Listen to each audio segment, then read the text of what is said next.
हाय दोस्तों, क्या आपने कभी सोचा था कि रात के आसमान में आपको एक नहीं बल्कि दो दो चांद दिखाई दें? सोचिए, जब आप आसमान की ओर देखेंगे और आपको लगेगा, ये क्या? हमारा असली चांद तो है ही, लेकिन यह दूसरा कौन सा चमकता हुआ पिंड है? क्या सच में धरती के पास एक मिनी चांद है, या यह किसी रहस्यमयी घटना का संकेत है? और NASA ने इसके बारे में क्या कहा है? क्या यह धरती के लिए कोई खतरा है, या बस एक अद्भुत अंतरिक्षीय घटना? आज हम इस वीडियो में इन सब रहस्यों का पूरा सच जानेंगे।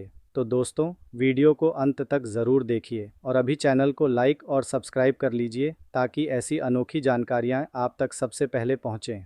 शुरुआत। दो दो चांद का रहस्य। रात के समय लोग सोशल मीडिया पर तस्वीरें डाल रहे हैं।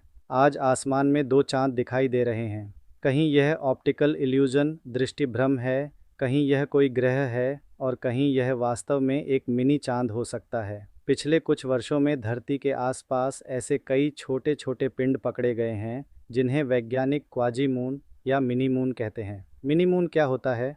मिनी मून कोई नया चांद नहीं है जो धरती का स्थायी उपग्रह बन जाए। ये ऐसे छोटे पिंड होते हैं जो सूरज की परिक्रमा करते हैं, लेकिन कुछ समय तक धरती के पास पास बने रहते हैं, जैसे हमारी छाया के साथ चलने वाला कोई छोटा साथी। 2006 RH 120, 2020 CD3 और अब 2025 PN7, ये कुछ ऐसे ही उदाहरण हैं। NASA कहता है कि 2025 में खोजा गया नया पिंड 2025 PN7 करीब 40 से 100 मीटर का है, चट्टानी है और फिलहाल धरती के लिए खतरा नहीं है। यह हमारी धरती के पास पास घूम रहा है, लेकिन असल में सूरज की परिक्रमा कर रहा है।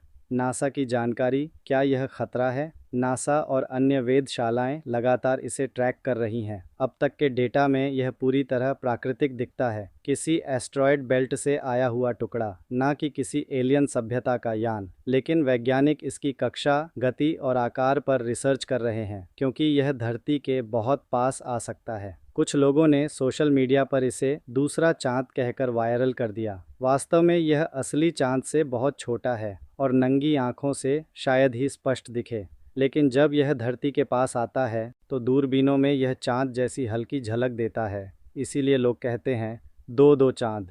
इतिहास, पहले भी हुए हैं। मिनी मून 2006 RH 120, 2006 से 2007 तक धरती के पास रहा।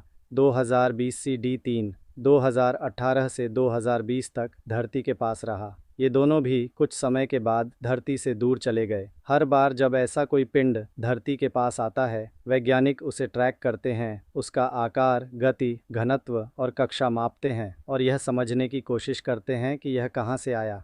क्या यह एलियन यान हो सकता है? कुछ लोग कहते हैं, क्यों नहीं, हो सकता है, लेकिन अभी तक ऐसा कोई ठोस सबूत नहीं मिला कि कोई मिनी मून एलियन यान है। यह सब थ्योरी और अफवाहें हैं।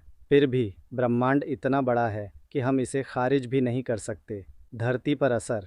फिलहाल वैज्ञानिक मानते हैं कि 2025 PN7 और ऐसे मिनी मून धरती के लिए खतरा नहीं है। इनकी ग्रेविटी बहुत कम है। ये हमारे मौसम, ज्वार भाटा या कक्षा पर कोई असर नहीं डालते, लेकिन ये हमें यह सिखाते हैं कि अंतरिक्ष में कितने छोटे मेहमान हैं जो हमारी जानकारी के बिना आते जाते रहते हैं। भविष्य, मिशन और अध्ययन। अगर कोई स्पेस एजेंसी चाहे तो ऐसे मिनी मून पर मिशन भेज सकती है। यह आसान है क्योंकि ये धरती के पास है। इनसे हमें हमारे सौरमंडल की उत्पत्ति, एस्टेरॉयड की संरचना और ग्रह निर्माण के बारे में सुराग मिल सकते हैं। निष्कर्ष दोस्तों, जब आप अगली बार आसमान में देखें और आपको लगे कि दो दो चांद दिखाई दे रहे हैं, तो याद रखिए, यह धरती का असली चांद और एक मिनी मून हो सकता है। यह हमारे समय की सबसे रोमांचक खगोलीय खोजों में से एक है। यह हमें याद दिलाता है कि अंतरिक्ष रहस्यों से भरा हुआ है और हर नई खोज हमारी सोच को और बड़ा बनाती है। एंडिंग, अगर आपको यह वीडियो पसंद आया